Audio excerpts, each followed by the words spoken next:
Master College, episode 16 to 20.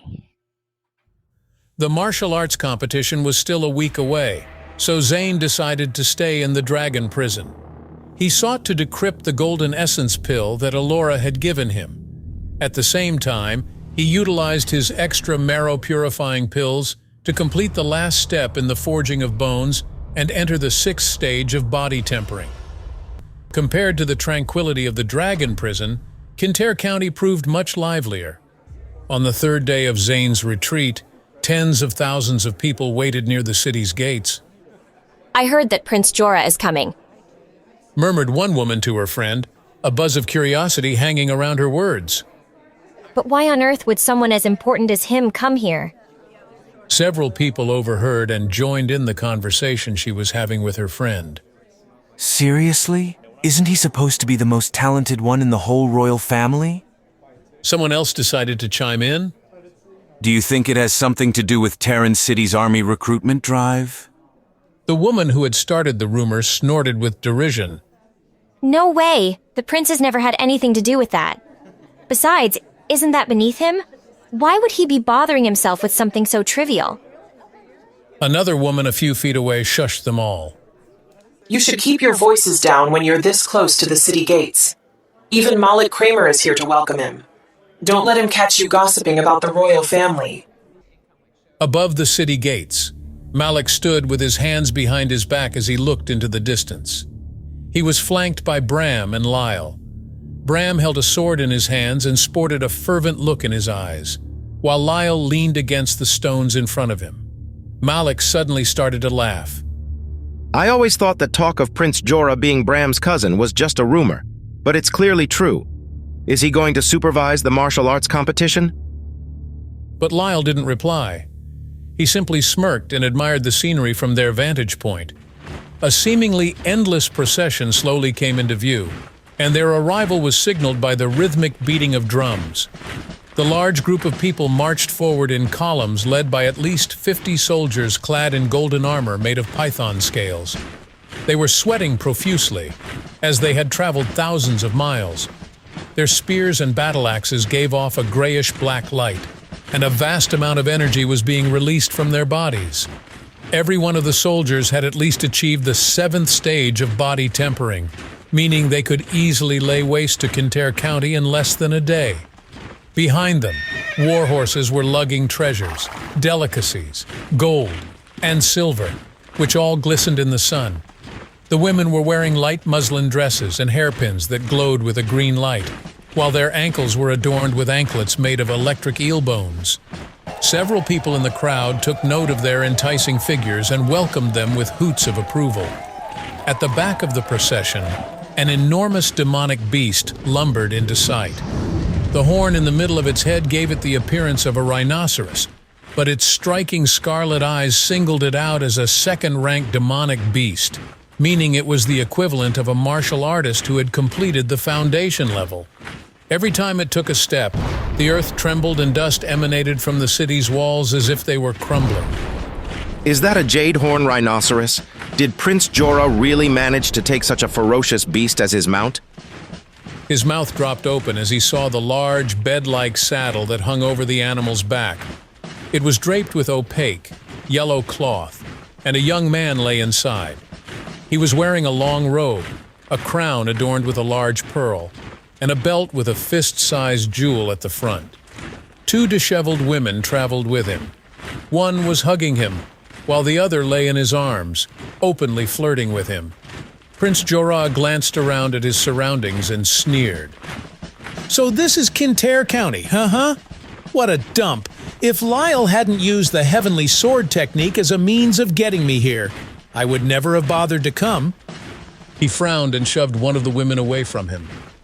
We're almost there. Get up if you don't want me to feed you to the beast. Knowing how dangerous it was to displease such a powerful man, her ardor turned to panic, and she obediently sat up beside him. When Prince Jorah arrived at the city gates, Malik and a group of dignitaries greeted him.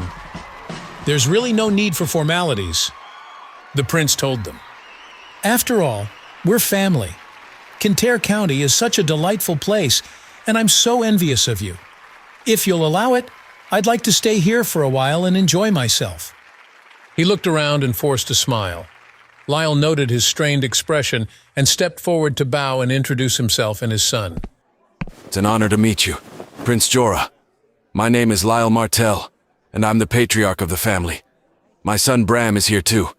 He's the most gifted young man in all of Kintyre County. He grinned broadly and then turned around to call Bram over. Come and greet your cousin. Bram's face instantly lit up, and he hurried to approach the prince and bow. It's such a pleasure to finally meet you. Prince Jorah forced himself to smile politely and nod at the young man in front of him. He does indeed seem like a worthy young man. If you manage to join the Imperial Army, I'm sure you'll achieve great things and have a number of titles conferred upon you. Bram and his father were overjoyed, and they quickly expressed their gratitude. Malak then approached the prince and addressed him. Your residence is ready, Your Highness. Why don't I get someone to escort you there? He was about to call for someone, but Prince Jorah waved his hand dismissively. Thank you for the kind offer, but I've never met my cousin, so I'd like to spend more time with him and live with the Martell family. He turned to Bram and raised his eyebrows expectantly. Is that all right with you? Of course, you're more than welcome. He and his father beamed at one another, wondering how anyone could refuse such an exciting opportunity. When Prince Jorah turned back to the crowd, his smile instantly disappeared, and he became gloomy and impatient. A bracelet appeared in his hand, and he waved it at the Jadehorn rhinoceros waiting nearby. The demonic beast was automatically absorbed by the piece of jewelry, leaving the crowd dumbfounded. One shocked onlooker called out, That must be the spiritual beast bangle. It really exists. Even Malak, who was a member of the royal family and had attained the foundation level, was taken aback. Prince Jorah, Bram, and Lyle were all in the Martell family's living room. The prince, adorned in a yellow robe bearing a 5-clawed dragon, exuded an intense aura, casting an ominous shadow. The room was dark, as only one candle had been lit, and it was barely providing enough light for them to see one another. Even so, the prince still noticed the beads of sweat on Bram's and Lyle's foreheads and the panicked expressions on their faces. He stared at them. Are you trying to tell me that there's someone else out there who's managed to cultivate the heavenly sword technique? As soon as he asked the question, the smile disappeared from his face. A powerful force emanated from him, and the horrible, suffocating pressure made it hard for Bram and Lyle to catch their breath. Please don't hurt us. I've already asked someone to ruin his cultivation. I'm sure the only reason he's still alive is so that you could kill him yourself. I didn't think he was going to go on some kind of quest, though over the past few days, he's disappeared several times. Prince Jorah had a strange smile on his face as he gently patted Bram on the head like a small child. Of course, I would never usually ask you to move against this man's friends and family. However, you'd better make sure that no one else manages to cultivate that technique before the martial arts competition. Otherwise, you'll regret it. Since Zane was in the dragon prison, he had no idea that a royal guest had been welcomed into Kintyre County. His eyes were firmly closed as the vital energy within his body transformed into countless tiny hammers that continuously knocked against his skull. If someone was able to see through his skin, they would immediately notice the layer of silver wrapped around the inside of his head. In fact, all the bones in his body had become much stronger than before. Suddenly, a wave of energy was released from Zane's body with a loud boom. When he opened his eyes, an icy glint shot out from his gaze, and finally, he looked down in satisfaction at his body. In less than 5 days, he had once again progressed and had managed to reach the 6th stage of body tempering. Hardly anyone in the whole of the Yarrow Kingdom could advance at such an alarming rate. Zane gazed down at his handiwork and noted the hair-sized bolt of lightning that had taken root within his energy center. Surprisingly, it seemed to be sprouting, and he could only surmise that dark sky thunder grew like a plant and would rely on his internal power to thrive in his energy center. He thought, I'm not sure if that's a good or a bad thing. If it grows anymore, Its destructive power will be terrifying. My energy levels are likely to be reduced as well. Then again, it's always been difficult to choose between concentrating on battles or making breakthroughs. Lost in thought, he was startled when a mysterious black ball appeared near the seedling of the Dark Sky Thunder. It was pitch black, and wisps of gas were seeping out of it. At first glance, it looked like a seed of vital energy. It can't be, can it? He strained his eyes to look at the pair of cracks developing on the outer layer of the ball and saw that vital energy was leaking from the fissures. It really is a seed of vital energy. Zane was excited beyond belief. Most would need to attain the 9th stage of body tempering and undergo the cleansing of the body thrice to create such a seed. Yet, here he stood, merely at the 6th stage, having achieved the impossible. Although the seed had yet to mature, it was already releasing a small amount of vital energy. That meant he would be able to execute the separation of vital energy alongside other martial arts skills. There were still 2 days until the next martial arts competition, and Zane planned on continuing his work until he achieved his final breakthrough in the Dragon Prison. Recalling his study of the star map at the Assembly of Stars, he mused on the constellation's intricate movements. A complex constellation had continually moved in a particular direction, going round and round as if everything in nature was flowing away. His head suddenly snapped up. He thought, Wait a minute. Is everything flowing away? Does the star map represent a type of bodily technique?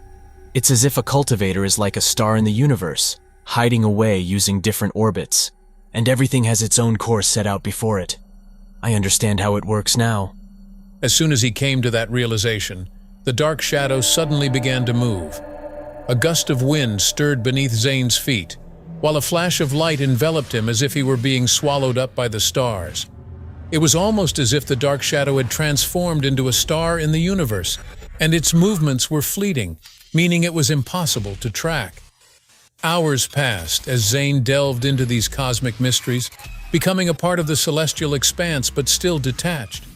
He decided to employ the first stance of the 3-star step, a special martial arts technique focused on speed and reflexes. Immediately, his feet began to emit a colorful glow, and his entire body suddenly disappeared from its initial position. A dazzling glint of starlight flashed across the air, and in less than a second, Zane found himself in the wilderness 500 yards away. Then, with a whoosh, he disappeared again. A colorful beam of light streaked across the sky, and he ended up back where he started. Zane thought, That was only the first stance, but it's already so fast.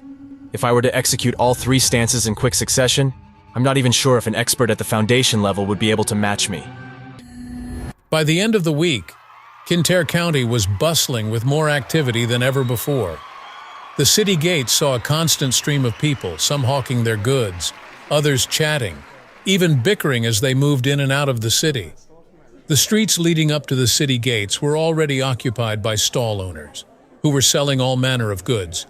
Many outsiders had come to see what was going on that day. Bald monks mingled with bare-chested strongmen and warriors atop intimidating demonic beasts that sent shivers through the crowd. Dazzling red carpets were laid out on the stone pathway, while soldiers stood guard on either side. Overhead, 2 griffins, ridden by formidable 8th-stage body-tempering soldiers, surveyed the spectacle from the skies. Directly below them, 3 huge arenas had already been set up. 5 rows of metal wood were set up around the arenas, collectively emitting a strong wave of vital energy. A large crest representing the royal coat of arms also hung on the city gates. Above this grandeur, Malik sat next to Prince Jorah, Lyle, and Ezra Flint, who was the patriarch of the Flint family. The prince looked down at everything below him and forced himself to smile politely, but he silently refused to wave his hand to greet the people below. Lyle turned to him and swallowed nervously. You can rest assured that I've done everything that was expected of me. I swear on my life that Zane will show up. He's very close to Amara. The moment he stumbles into our trap, we'll kill him. He gritted his teeth as Prince Jorah continued to observe the arena below them. After a long pause, the prince finally responded. I can't believe you're cruel enough to involve a young woman in this. I never told you to do that, so this is on you and your son. You promised me that I'll be the sole possessor of the heavenly sword technique in the world after this competition is over. And that's all I care about. The three colossal arenas were packed with nearly 10,000 people. Most of them were spectators who were excited to watch the competition. This contest was a platform where only those possessing extraordinary prowess could participate. At the end of the tournament, the top 10 contenders would have the chance to follow Prince Jorah to Terran City and join the ranks of the Imperial Army.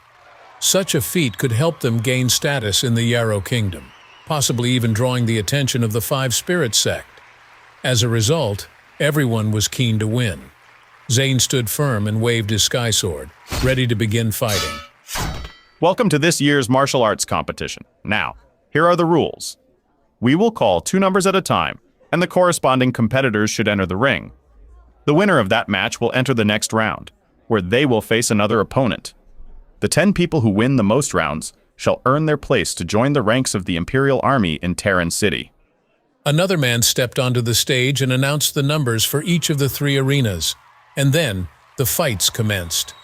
A young woman in the 6th stage of body tempering stepped into the first ring, not far from where Zane was standing.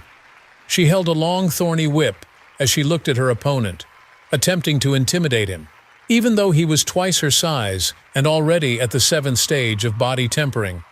Scars adorned his torso, painting a history of battle and resilience. Commence the battle. The combatants saluted each other and then circled the ring.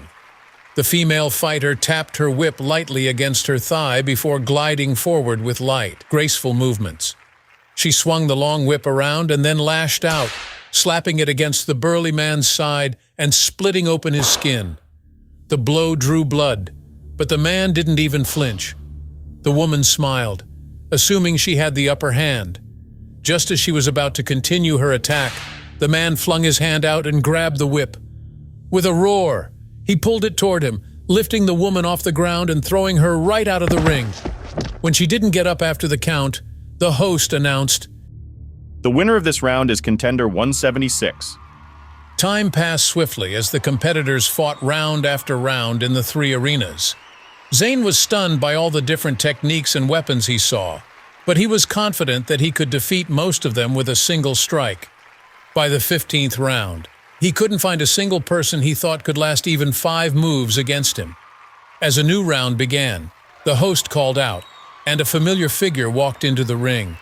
Elora was wearing the same shade of yellow as when he had first met her, and her long hair was tied back, showing off her slender neck. Zane had almost forgotten how beautiful she was, and even from a distance, he caught a certain twinkle in her eye. Zane noticed he wasn't the only one taken by her allure. Murmurs in the crowd spoke of her rare and exquisite beauty. Standing opposite Elora was a rough young man with a beard. His name was Xander, and he sneered at Elora, believing she was no match for him. When she politely introduced herself, he scoffed. "I cannot remember the names of those who lose to me. This match will be over in a flash." He stomped his feet and then he rushed toward her, holding out his right hand and shooting waves of energy at her. His mountain-splitting palm technique was swift and violent, but Elora was much quicker. Without skipping a beat, she gracefully dodged his attack, leaving Xander stunned. Clenching his teeth, he continued to chase after her with his arm outstretched, trying to use his favorite technique again. But no matter how he pursued her, or how much power he used, he couldn't get near her. Elora avoided all his strikes, leaving him red in the face and panting with exertion. He felt like Elora was toying with him, so he began hurling insults at her. Up to that point, Elora hadn't shown any emotion, but she wouldn't tolerate someone calling her names and insulting her like that. With a smirk, she flipped her nimble body and landed behind him so quickly that it took him a moment to realize what had happened. When he turned around, she raised her hand and used her autumn wind palm technique. A small cyclone, which was invisible to the naked eye, shot out of her palm and sent Xander flying back several feet. He stepped forward, intending to use his mountain-splitting palm technique again, but his palm slammed against hers, causing a thunderous sound to echo through the arena. The impact sent Xander flying back again, and then he landed on the ground with a thud. He clutched his chest as he tried to catch his breath. Moments before he was counted out, he got to his feet, but Elora wasn't going to let him win. Before he could use his technique again, she hit him with such a powerful force that he flew into the audience, knocking him out of the competition. The winner of this round is contender number 12. The host announced, taking Elora's hand and holding it up in the air. Zane was impressed as he watched her win the match. He knew Xander was at the 8th stage of body tempering, so Elora must be at a similar stage. Although her attack hadn't looked violent, it had been strategic. Elora had made it look effortless with her elegant movements and flexibility. Zane's admiring thoughts were interrupted by the host, who called out the participant numbers for the following round. When he heard the number 99, he looked down at the paper in his hand and realized it was his turn to fight. He leaped up and walked to the middle of the ring, but on his way, he heard a lot of chatter around him. Most of the audience looked at Zane dubiously, thinking he had no chance. Zane ignored them and focused on winning. Yet, when he caught sight of Elora's smile, he returned it before refocusing on the ring. The bald monk across from him was introduced as Marco, who was from a faraway place called Stemper. Zane could see the man's muscles flex through his robes, and he spotted a rope tied around his waist. The 7th stage of body tempering? He muttered softly as he sized up the man's abilities. Although Marco was only at the 7th stage, based on his physical cultivation, he seemed close to entering the 8th. By the looks of it, he could break steel and move boulders, but Zane decided that still wouldn't be enough to withstand 2 moves. Zane didn't think he would even have to use the art of sword drawing or the separation of vital energy against his opponent, and he was confident he would prevail. You're no match for me, Marco. Why don't you leave now and spare yourself any embarrassment? As he tried his best to persuade Marco to back out before he got hurt, an uproar broke out among the audience. Everyone seemed to think that Zane was the one who would get hurt, so they accused him of being condescending and arrogant. You haven't even begun the cleansing of the body stage yet. Do you really think you'll crack the top 10? Just because you bagged the Assembly of Stars doesn't mean squat here. The crowd laughed and jeered. Someone else yelled, He's all bark and no bite. Quite cocky, aren't you? Let's settle it in the ring. Zane couldn't argue, so he smiled and nodded. When the referee rang the bell for them to begin, Zane didn't move. Instead, he watched Marco clench his fists, which began to emit a faint bronze glow. As Marco prepared to take his shot, Zane could feel an intense heat on his face. Just before Marco's punch landed, Zane's eyes darkened, swiftly unsheathing the sky sword that glowed silver. The light from the sword intertwined with the light from Marco's fist as they came into contact. Eventually, the sword broke through Marco's defenses and slashed his arm. When he saw blood trickling from his arm, Marco realized that Zane had succeeded in striking him. Shocked, he knew that he needed something stronger, and he decided to use his golden bell shield. He clapped his palms together, and the air trembled as a golden light shone out of his body. His veins bulged as he made another attempt to attack Zane using the Fist of the Dragon's Wrath technique. Strands of fine gold shot out of his fists and flew toward Zane, but it had little effect. Zane took a step forward and swung the sky sword at Marco. To everyone's astonishment, the golden bell shield crumbled, leaving Marco vulnerable. Both men froze. The sword was against Marco's neck, and a trickle of blood began seeping from the shallow cut. Marco's eyes were wide with shock, knowing that he had been defeated.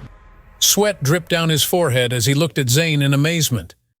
I can't believe it. I lost. The host held up Zane's hand. The winner of this round, number 99. Much to everyone's surprise, Zane had won the match. Elora's mouth dropped open as she stared at Zane. She thought, It's only been a couple of days since we last met, but his swordsmanship has advanced quite a lot. A flurry of thoughts crossed her mind. She wondered if her uncle Eris might take Zane back with them, but then she remembered what had happened there, and she felt a little uneasy. The announcer called out the next participants, and fierce battles ensued until it was Elora's turn again. She won all 3 of the matches she fought in, and Zane won all 5 of his. Eventually, the announcer called Zane's number again, and he stepped into the ring. He was stunned when he realized he was standing in front of the woman whose face still haunted his dreams. As he looked into Freya's eyes, he became furious. After all, she was the woman who had betrayed him with Bram, stolen his heavenly pill, and destroyed his energy center. He frowned at her. I certainly didn't expect to see you here. Freya looked back at him with resentment and fury. She asked through clenched teeth, "Why the hell are you not dead yet? And how did you make it this far in the competition? I really wish I'd killed you when I had the chance." She was so angry that she couldn't keep quiet. You could never compare to Bram. I'm going to finish the job I started. If you had any self-respect, you'd go off somewhere and hide. No one in this world cares about you. It still stung to hear words like that from a woman he had once loved. Yet, Zane managed to stay calm. He didn't know why she had done such a wicked thing, but he had vowed to himself that he would never let her hurt him again. He and Bram had always been at odds with each other, as they had competed to be the main heir to the Martell family, so he knew why Bram had attacked him. But he couldn't figure out why the Heavenly Sword technique was so important. It was supposedly a yellow rank, low-grade technique, and in terms of power, any middle or high-grade sword technique could beat it. He didn't understand why Bram wanted to prevent him from cultivating it. He flashed Freya a look of utter contempt. What's so special about the Heavenly Sword technique? Tell me, and I'll spare your life. Freya was stunned, and her expression changed to one of apprehension. Don't try to trick me. You won't be alive long enough to care anyway. All you need to know is you're about to die, and I'll be the one to end you. As she laughed, a stream of ethereal blue light cascaded across her form, materializing into a virtual snake hovering in the air. Someone exclaimed in astonishment, "Whoa, it's a high-grade spirit body. I heard that Freya awakened a green serpent spirit body not long ago. Her cultivation and strength must be growing quickly." The discussion grew heated as they discussed Zane and Freya's past relationship and her current relationship with Bram. Zane tried to tune them out as he studied Freya's aura. He noticed how, the instant the illusion of the green serpent appeared, Freya's aura ascended from the 7th to the 8th stage of body tempering. A rush of memories flooded Zane's mind as he looked at her and remembered their time together. He had once thought she was the person with whom he would spend his whole life, and their future had seemed so bright and full of hope. But the illusion had shattered when she had revealed her true nature. His emotions surged, yet a sudden wave of serenity washed over him. This is the end of the line, Freya. You've grown stronger, I'll admit, but you're still not going to win. But Freya didn't take him seriously. You're surprisingly stubborn in the face of death, even when I'm about to send you to hell. As the green snake wrapped itself around her, Freya's body was replaced by an arc of green light, and it looked like she became the snake, which then slithered around the upper part of the platform. From his vantage point above the city gate, Prince Jorah smiled. Beside him, Lyle shared in his glee. Although they were uncertain about Zane's true strength, they knew exactly how strong Freya was. Although she was only at the 7th stage of body tempering, she had ascended to a high-grade spirit body after consuming Zane's heavenly pill. Her true strength was far beyond what it had ever been before, so no one doubted that she could take down someone like Zane. But just when they thought that victory was assured, their smiles froze and then slowly faded. Freya sped toward Zane with a murderous gleam in her eyes, but Zane merely smiled.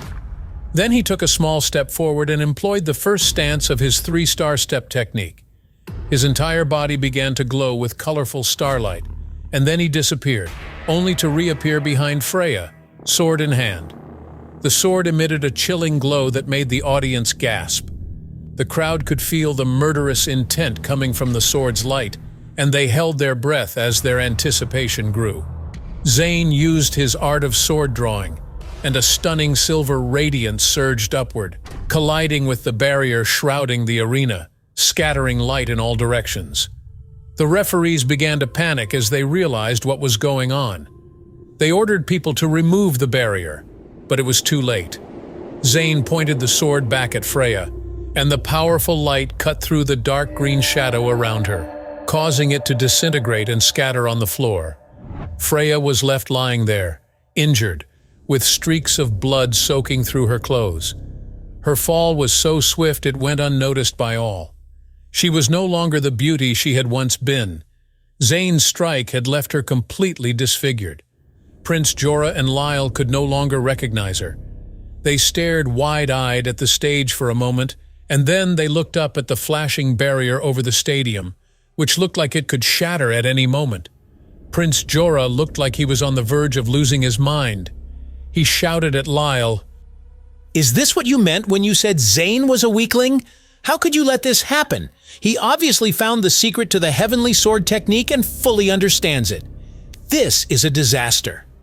Lyle trembled, wondering what Prince Jorah might do to him. I don't know how he did it. It shouldn't be possible. He couldn't have known that the heavenly sword technique is the profound sword techniques. "Shut the hell up, you fool! Say one more word and I'll kill you right here. Either he dies today, or you and Bram will." Lyle hung his head in shame, and Prince Jorah sent him away. Meanwhile, Freya's breathing was growing weak as she lay on the platform. She couldn't take her eyes off Zane, and although her expression was distorted, her previous contempt had been replaced by fear. She wondered how things had turned out the way they had. She had watched Zane's energy center being destroyed and his cultivation ruined, which should have rendered him useless. Yet there he was, standing over her, having defeated her with a single move. She felt like a fool. She realized she had made a huge mistake by betraying him and teaming up with Bram, and she deeply regretted it. If Zane had shown such talent earlier on, she would never have deceived him and given up on their relationship. With a sigh, she pictured the life they could have had together, enjoying a high status and a life of riches. She knew that it was much more than whatever Bram had to offer. The more she thought about it, the more she blamed Zane for not showing his true colors earlier. She cried out, struggling to her feet. "This is all your fault. She stumbled as she took a step closer to him. You've ruined my life, and you're going to pay for this." She clenched her fists and rushed toward him without any regard for her own life. Zane stood his ground and merely glanced at her indifferently. A moment later, two laser-like beams shot out of his eyes, causing Freya to shudder violently, and then she flopped to the ground as her energy center collapsed. Freya couldn't believe that she had made such a horribly wrong decision. Zane's expression was frosty as he stood over Freya's limp body. Looking at the monstrous-looking figure before him, a stream of thoughts passed through his mind. How could I have ever loved her? I can't believe I almost allowed her to drag me down. The hatred he felt for her was profound, and he frowned as he reached out his hand. He put his hand gently on top of her head, but before he could do anything, he was interrupted by a roaring voice. "Stop!" Bram cried as he rushed toward the ring. "If she dies, I will ruin you forever. You'll suffer a fate worse than death." He tried desperately to get into the ring with Freya, but the barrier kept him away. Zane raised an eyebrow at him. "You'll ruin me forever?" He repeated, his voice dripping with sarcasm. That's funny. Didn't you already try that? Or was that just meant to be temporary? He snorted with derision. Was the pain I suffered not enough for you? Did I not already get what you thought I deserved? As a matter of fact, I think it's my turn to ruin you, and I've been looking forward to this moment. The more he spoke, the more his emotions surged. A searing heat surged through his body, and then the silhouette of a dragon suddenly appeared over his shoulder. An ear-splitting roar rattled the entire arena, paralyzing the spectators with terror. The shadow of the dragon was hazy, but its enormous mouth was impossible to miss. Each of its fangs shimmered in the light. That menacing specter instilled fear in every onlooker, rendering them speechless in dread. As the dragon shadow came out from behind Zane, it loomed over Freya and began to lick up the green dust from her damaged spirit body. Then, once it was done, it sucked up the remaining green light surrounding her body. I don't believe this. Prince Jorah exclaimed as he anxiously jumped up from his seat. Veins bulged in his neck, and his eyes darkened with rage. Zane has awakened a high-grade spirit body. Just what the hell is that thing? No wonder his strength has returned so quickly, but how could he have achieved this? Everyone in the crowd was quietly discussing the same thing. Then, as the dragon swallowed the last of Freya's green snake, they returned their attention to the ring. I'm sorry, Zane. Please don't do this. I made a mistake. Let me make it up to you, and then we can be together again. Zane looked at her and felt nothing but contempt. Undeterred, Freya continued to plead with him. We can put this all in the past and pretend like it never happened. We could be so good together. I'm sorry I took you for granted. She reached out and grabbed Zane's leg. Tears rolled down her blood-smeared face, but it was too late for apologies. Pretend like it never happened? Zane repeated, backing out of her grip. Do you think I would be stupid enough to let you scheme against me again? It all ends today. A cold, backstabbing viper like you doesn't deserve mercy. Just as he finished speaking, Freya's eyes clouded over, and she lost consciousness. Her body shook as her brain shut down. As Bram looked at her, he knew that she would never be the same again. She would never recover enough to fight again, much less cultivate. His face was ashen as he watched her light dim, and then he turned to Zane with a look of wrath. He took out a plain white handkerchief embroidered with green writing and held up. Since you've robbed me of my love, I'll strip you of yours. He hadn't seen her since he had returned from the dragon prison, but he hadn't been worried. He had never suspected that anyone would go after her, and the thought of her being in danger made his blood boil. He yelled, glaring at Bram. If you so much as touch a hair on Amara's head, I'll bury you and the whole Martell family. You think you can take on the entire Martell family? That's big talk for someone who's already been beaten by just one Martell. Forget about Amara's inevitable death, and worry about your own. You're not leaving this arena alive, as I'm going to kill you in front of all these people.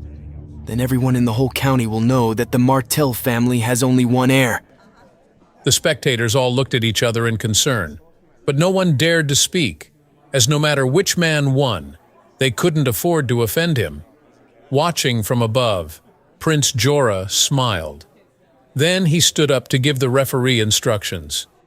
I think we may as well make it official. Announce the fight. The referee had no choice. Although he didn't want to get involved in a personal dispute, he had to follow the prince's orders. He removed the barrier, allowing Bram to enter the ring, and then he quickly replaced it once Bram was inside. With the frightening strength that Zane had displayed earlier, it was likely the audience would get hurt without a barrier between them and the two men. Although Bram seemed determined to avenge Freya, Zane knew that wasn't the real reason he wanted to kill him. Bram simply wanted to make sure that no one else would ever practice the heavenly sword technique. Zane didn't know why it was such a big deal, but Bram was clearly willing to kill for it. When Bram stepped into the ring, he no longer wore the expression of a crazed, grieving lover. He almost seemed amused, and he was full of confidence. If you back out now and leave town forever, I'll let Amara go. Or else, you're going to die right here, and Amara will follow you to hell soon. You know you don't stand a chance, so do the smart thing. Zane laughed out loud and shook his head. Although Bram's cultivation was at the 8th stage of body tempering, Zane knew it wouldn't take much to defeat him. He pulled out his sword and pointed it at Bram, poking the tip of the blade into his chest. Not a chance. You underestimate me, and you'll regret it. I have one question, though. Why are you so determined to be the only one who knows how to cultivate the heavenly sword technique? What's so special about it? Wouldn't you like to know? But the only way you'll find out is in the afterlife. With that, he spun away from Zane and drew his own sword. Then he swung it over his head and charged at Zane with all his might, but Zane quickly blocked him. The two swords collided as they both used the basic moves of the heavenly sword technique. Light and dark intertwined, and sparks flew everywhere. Strike after strike, they blocked each other's blows, and it seemed that they possessed equal skill.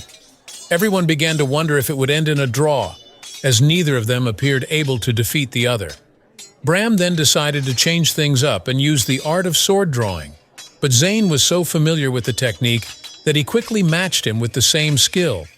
It was immediately obvious that Zane possessed a deeper understanding of the technique when Bram's sword was knocked from his hand. It shattered into fragments and scattered across the floor, while Zane slashed his sword across Bram's body. Bram's clothes were torn apart, revealing the armor hidden underneath, which emitted a dark blue glow. Zane's strike had left a faint white shadow of a crack across it.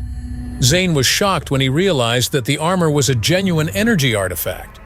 When Bram saw his reaction, he laughed.